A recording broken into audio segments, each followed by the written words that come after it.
I'd been locked in the dark for so long, I'd lost track of time. The door finally opened, and the light was a physical blow. Cassandra Thorne walked in. She was dressed in all black, a silhouette against the blinding doorway, and she wore that smile, the one that terrified me. Ethan? She said, her voice a low murmur. Still so stubborn.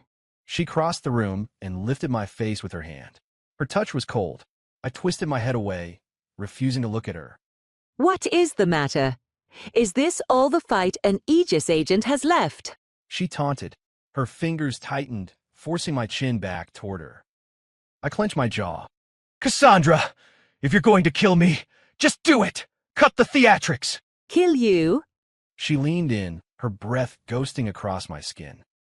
That would be letting you off easy. No, I want you to stay with me. Willingly. I let out a harsh laugh. In your dreams! She abruptly let go and turned toward the door. Bring her in. Two of her syndicate guards dragged a woman into the room. My eyes widened. It was Chloe Bennett, a junior agent for my unit. Ethan!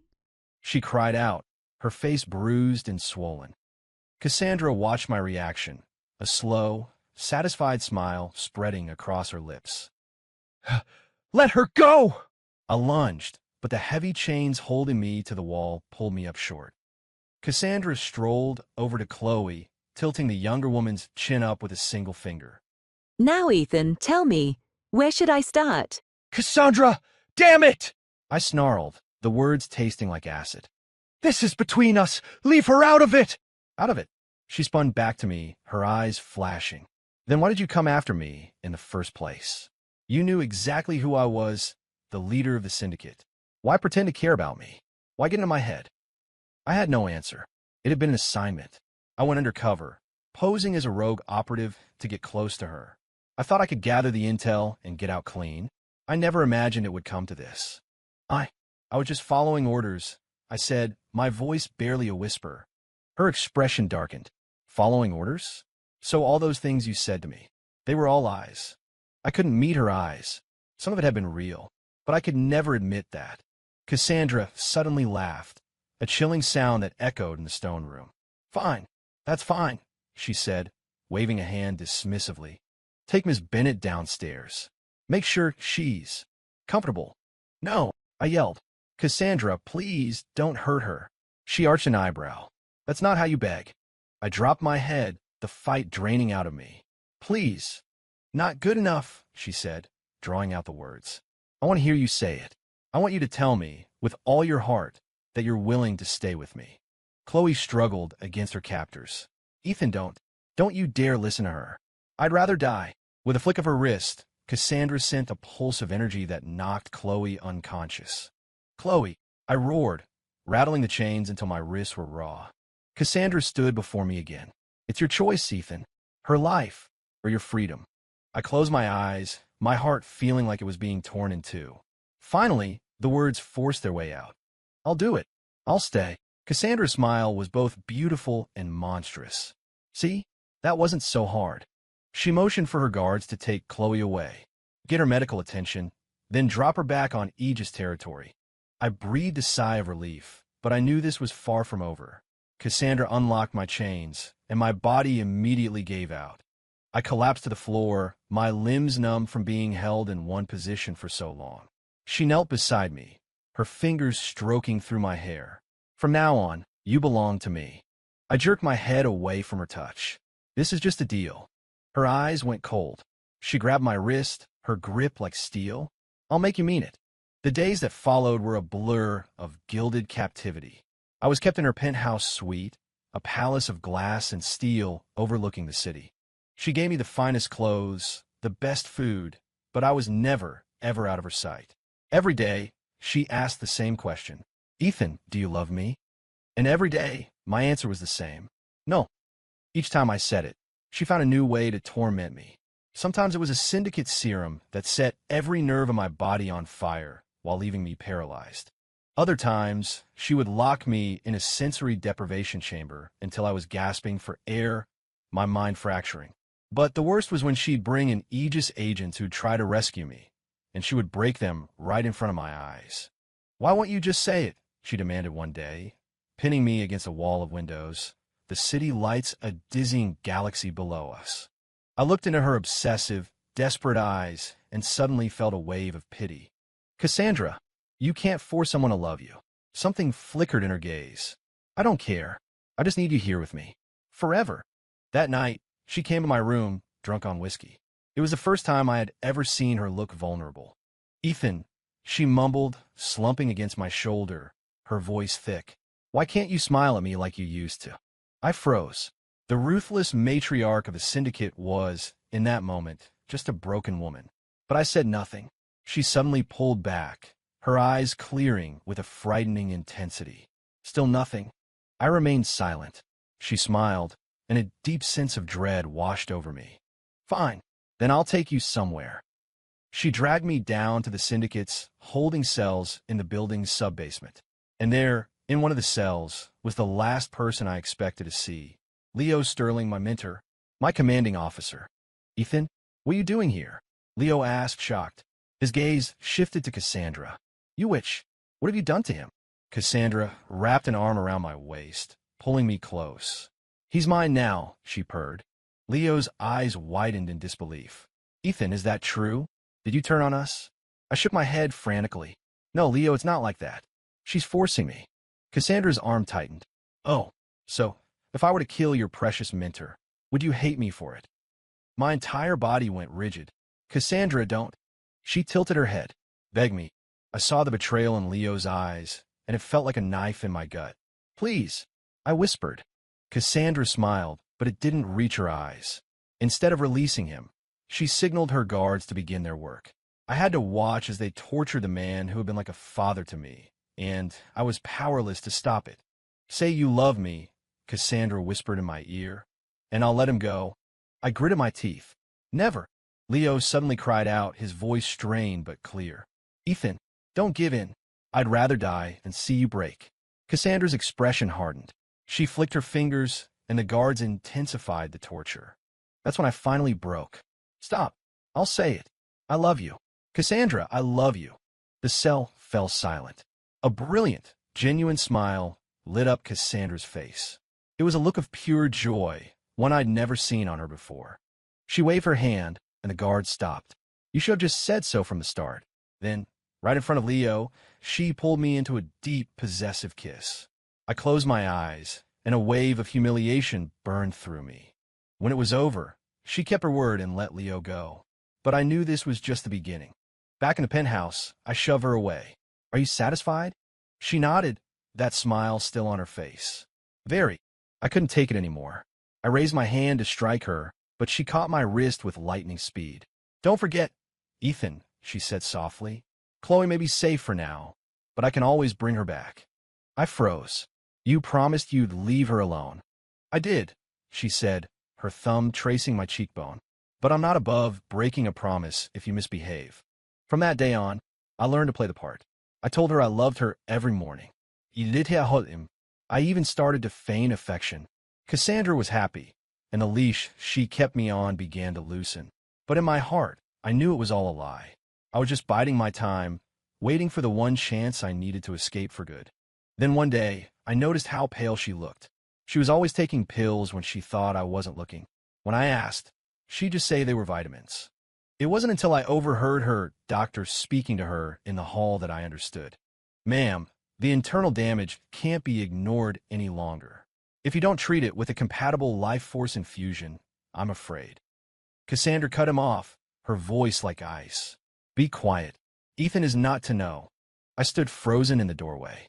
Internal damage? What was he talking about? I did some digging through her private network and found it. The report from my assassination attempt. My blade had done more damage than I knew, leaving behind a wound her own syndicate healers couldn't fix. She had been suppressing it this whole time with unstable tech and sheer force of will. So that was it. Her obsession with my love. It wasn't just about possession. She needed me. The energy signature of an Aegis agent, bonded by a true emotional connection, was the only thing that could heal her. That night, my mind was a chaotic mess. When she came to bed, she asked her usual question. Ethan, do you love me? This time, I didn't answer right away. The light in her eyes began to fade. Still no. I looked at her pale face, the dark circles under her eyes. Your injury? I asked. How bad is it? She jerked her head up, shocked. You know. I nodded. Why did you hide it from me? A bitter smile touched her lips. What good would telling you do? It's not like you would have willingly saved me. I fell silent. She was right. If I hadn't known the truth, I wouldn't have. But now, let me heal you, I said. She stared at me, astonished. You do that? I nodded. On one condition. What is it? When you're healed, you let me go. The hope in her eyes died. You still want to leave that badly? I looked away. Cassandra. We were never meant to happen. She was quiet for a long time. Finally, she nodded. Fine. I agree. The healing process worked. My energy was a perfect match for hers, knitting together the damaged tissue and restoring her strength. When it was done, she held up her end of the bargain. She handed me a key card that would grant me access out of the building. You can go now, she said, her back to me, her voice flat. I stood there for a moment, an unexpected ache in my chest. Take care of yourself, was all I could manage to say. Just as I turned to leave, I heard her whisper, Ethan, if you could do it all over again, would you still have chosen to meet me? I didn't answer. I just walked away, stepping out onto the cold city street. I took a deep breath of free air, but for some reason, all I felt was empty. Back at the Aegis compound, everyone was ecstatic to have me back. Chloe and Leo were there, celebrating my return, but my mind was elsewhere. One afternoon, Leo cornered me. Ethan, be honest with me. You fell for her, didn't you? What? No, of course not. I said too quickly. Leo just sighed. Then why do you keep staring out at the city skyline, in the direction of her tower? I had no answer. That night, I had a dream. I saw Cassandra, covered in blood, asking me, Ethan, did you ever love me at all? I woke up in a cold sweat. Suddenly, I felt it, a faint, familiar energy signature from the syndicate. I raced outside, but there was no one there, only an envelope on the ground. I tore it open. Inside was a single, typed line. Ethan, I'm pregnant. It was my child. I stood there, stunned, the world tilting on its axis. Just then, the sound of a fight erupted from a nearby alley. I ran toward the noise and saw her. Cassandra, surrounded by a squad of Aegis enforcers. She was clearly outmatched, fighting defensively. Syndicate filth, your reign of terror ends tonight, one of the enforcers shouted. Without a second thought, I moved, placing myself between them and Cassandra. Stop. She's pregnant. Everyone froze. Even Cassandra looked at me, her eyes wide with shock. The enforcers exchanged uncertain glances before finally retreating. I turned to Cassandra. Why didn't you tell me? She gave a short, bitter laugh. And what? You would have stayed for me then. I didn't answer. The light in her eyes dimmed. I thought not. She turned to leave, but I grabbed her arm. Where are you going? She looked back at me. Back to the syndicate. Ethan, since you don't love me, just let me go. I looked into her eyes and realized, with a terrifying clarity, that I didn't want to let her go. I didn't care about the Aegis or the syndicate or any of it. Why else would I have jumped in front of armed agents to save her? Why else would my first instinct be to protect her and our child? But the words still wouldn't come. As I stood there, hesitating, a flash of silver cut through the air. An ambush. My body reacted before my mind could. I spun, shoving Cassandra behind me as a blade sank deep into my shoulder. Cassandra cried out my name, whirling around and disabling the attacker with a brutal efficiency. She caught me as I stumbled, her voice trembling. Ethan, are you okay? Looking into her terrified eyes, I finally let the truth come out. Cassandra, I gasped, the pain a dull throb. I think I'm actually in love with you. She froze, and then tears welled in her eyes. What did you say? Say it again. Ignoring the fire on my shoulder, I looked her straight in the eye. I love you, Cassandra Thorne. She collapsed against me, holding me tight. But just as I wrapped my arms around her, a sharp, cold pain erupted in my chest. I looked down. A small, elegant dagger was buried to the hilt in my chest, and her hand was on the grip. She looked up at me, her face a mask of crazed, triumphant love. Ethan, if you love me, she whispered, then you'll stay with me forever. I stared at her, my mind reeling in disbelief. What? She leaned close, her lips brushing my ear. Because I can't risk you leaving me again. My vision blurred. The last thing I saw was her beautiful, broken face, her eyes filled with a love so deep it had become poison. When I woke, I was strapped to a bed carved from a single slab of obsidian. My arms and legs were bound by soft, black silk restraints. A thick bandage was wrapped around my chest, a dull ache radiating from the wound beneath. Cassandra was sitting beside the bed, gently dabbing my forehead with a cool, damp cloth. "You're awake," she said, her tone utterly calm, as if she hadn't just tried to murder me. I struggled, but the restraints held firm. "Cassandra, are you insane?"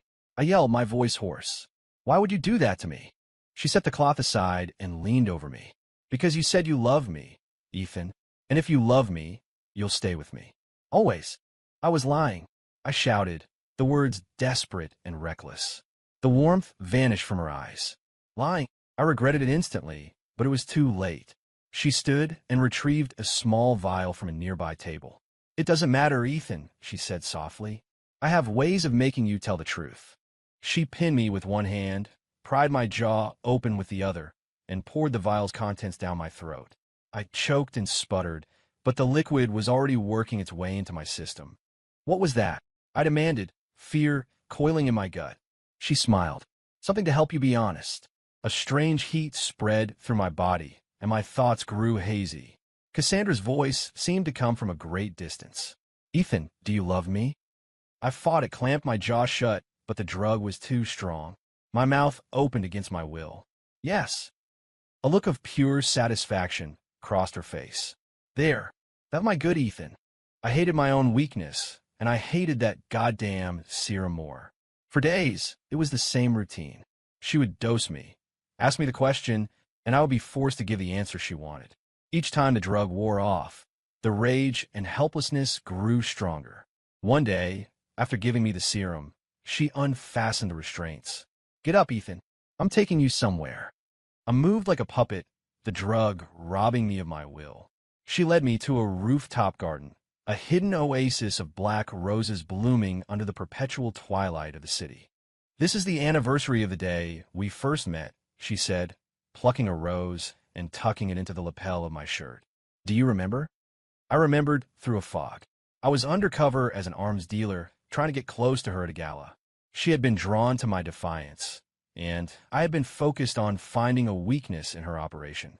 "You gave me a red rose," she reminisced, her eyes soft with the memory.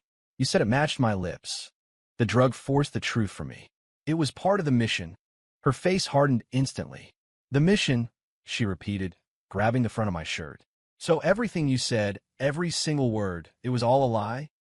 I couldn't stop the words from spilling out. "Not all of it. Some of it was real." Her grip loosened slightly. "What was real?" I tried to stay silent, but it was impossible. "The way your eyes lit up when you laughed. I like seeing you smile." She stared at me. Then her hand fell away, and she gently touched my cheek. "Then why did you try to kill me?" "Because you're the head of the syndicate. And I'm an Aegis agent." She was quiet for a long time after that, before leading me back to the room. She didn't give me the serum that night. When I woke up, clear-headed, the memory of what I'd said made my stomach clench with shame and anger. Cassandra came in with a bowl of soup. "Eat something." I turned my head away. She sat on the edge of the bed and held a spoonful to my lips. "Come on, open up." I kept my mouth shut. She sighed. "Ethan, what you said today, it made me happy." That was the drug talking. She shook her head. "The serum only makes you tell the truth. It doesn't create feelings that aren't there." I had no response to that. She offered the spoon again. "Please, just eat." Reluctantly, I opened my mouth. She smiled as she fed me, and for a fleeting, dangerous moment, I felt a flicker of warmth. Then I remembered. This was my captor, the woman who had hurt me, betrayed me, and bound me to her. A few days later, my wounds had mostly healed. Cassandra stopped restraining me and allowed me to move freely within the penthouse, though her guards were always a discreet distance away. I tried to find out what was happening in the outside world, but her staff was loyal to a fault. Then, one afternoon, a new maid I didn't recognize hurried past me in the hall. As she did, she pressed a folded piece of paper in my hand and disappeared. Back in my room, I unfolded it. It was a message from the Aegis. They had a plan to extract me. I just had to be ready. My heart hammered in my chest. Freedom. Finally. But the thought of leaving Cassandra left a strange, hollow feeling inside me. That evening, she came to find me, looking happier than I'd seen her in weeks. "Ethan, the baby kicked today," she said, taking my hand and placing it on her stomach. I felt a tiny, fluttering movement against my palm and froze. Our child was in there. "Ethan," she said, leaning her head on my shoulder. "What should we name the baby?" Without thinking, I answered, "If it's a boy, Aaron. It means strong." She looked up at me, her eyes shining. "You wanted to have your family name?" I realized what I'd said and immediately shut my mouth. But she was beaming. "Aaron, I love it. And if it's a girl, maybe Hope." Seeing that rare, unguarded smile on her face filled me with a sudden, sharp guilt. The Aegis was coming for me, and here I was, naming our child with my kidnapper. I didn't sleep at all that night. The next day, Cassandra announced we were going to the rooftop Nexus to perform a blessing for the baby. I knew this was it. This had to be the opportunity the Aegis was waiting for. On the way up, my nerves were shot. Cassandra seemed to sense it, her hand tightening around mine. "You seem on edge today, Ethan," she said quietly. "Just tired," I lied. She gave me a long, searching look, but didn't press the issue.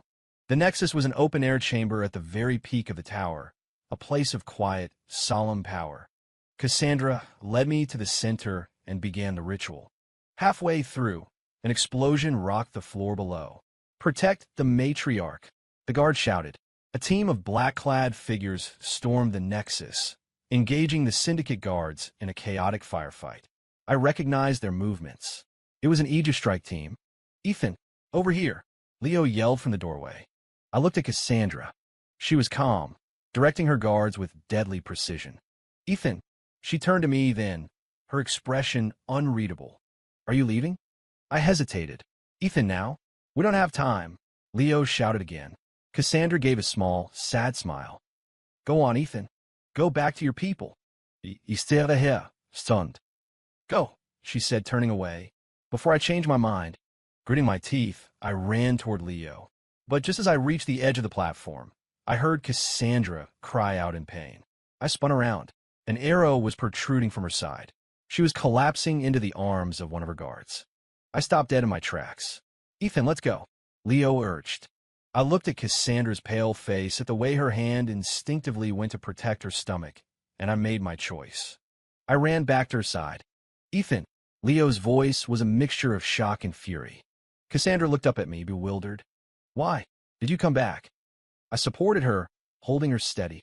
"Don't talk. Save your strength." I looked over at Leo. "I'm sorry. I can't leave her." The look on his face was one of profound disappointment. He gave a sharp signal, and the Aegis team retreated. Cassandra leaned against me, her breathing shallow. "Why didn't you go?"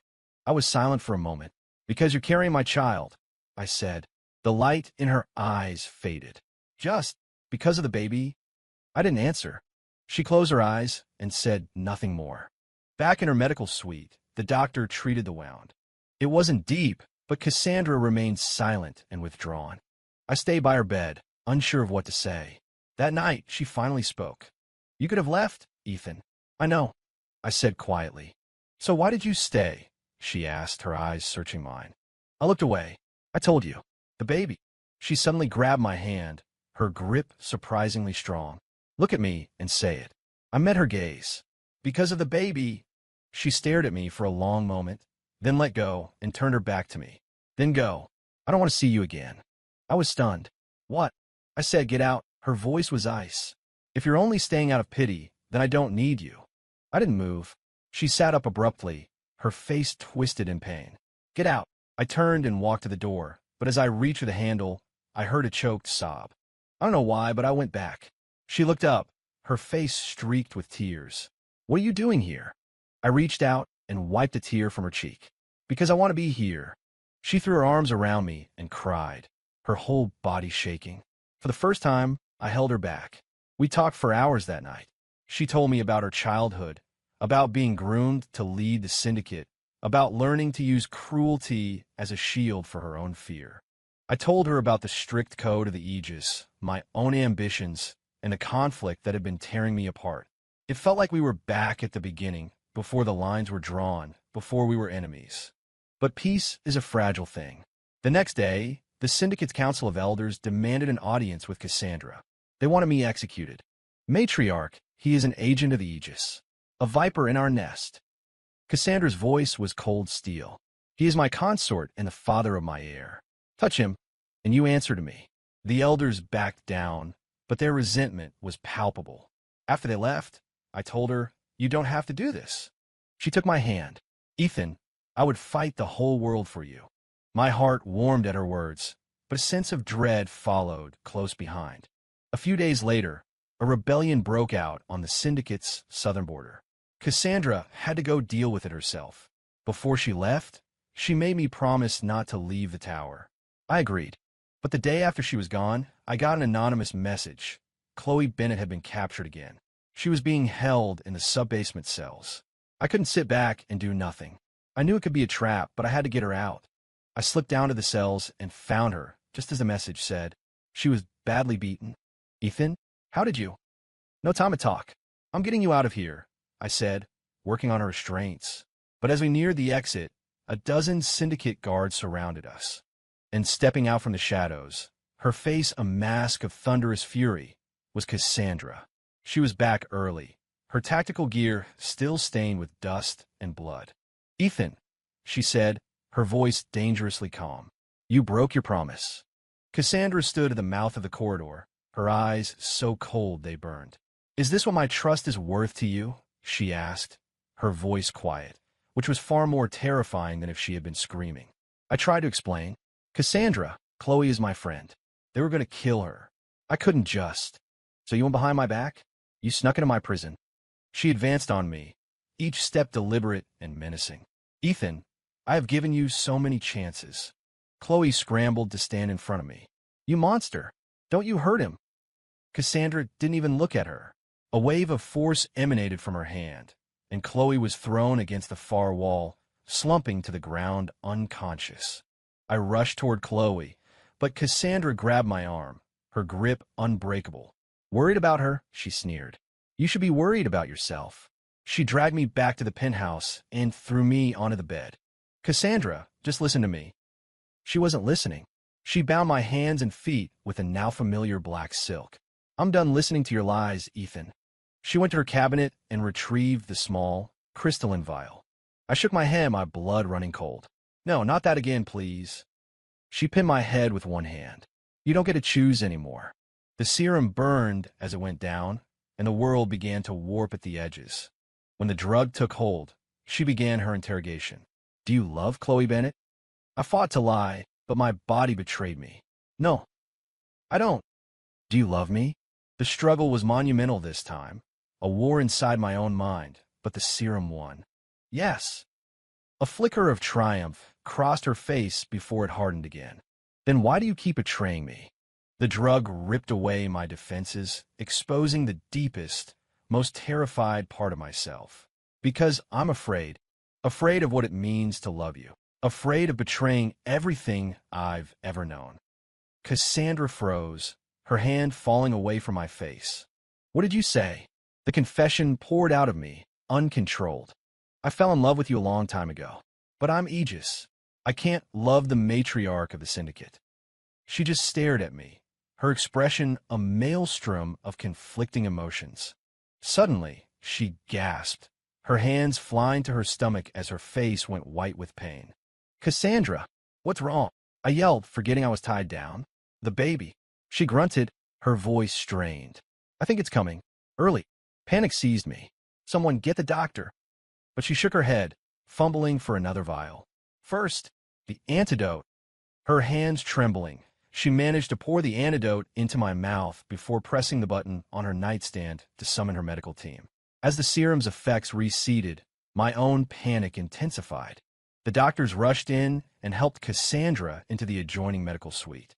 I was left behind, still tied to the bed. Let me go. I need to be with her. I shouted. A maid scurried in and untied me. The matriarch's orders, sir. She wants you with her. I burst into the suite to find Cassandra on a birthing bed, her face slick with sweat. She saw me and reached out a weak hand. Ethan. I rushed to her side and took it. I'm here. The labor was long and agonizing. I never left her side, my own heart clenching every time she cried out in pain. Finally, the sharp cry of a newborn filled the room. It's a boy, the head physician announced. But in the next moment, Cassandra began to hemorrhage. We're losing her. Her pressure is dropping fast. I squeezed her hand, my voice cracking. Cassandra, stay with me. Please. She was ghostly pale, but she managed a faint smile. Ethan, what you said before, was it true? I knew what she was asking. It's true, I said, my voice thick with emotion. I love you. I've loved you for a long time. A tear slid down her temple. Good, to finally hear it. From you.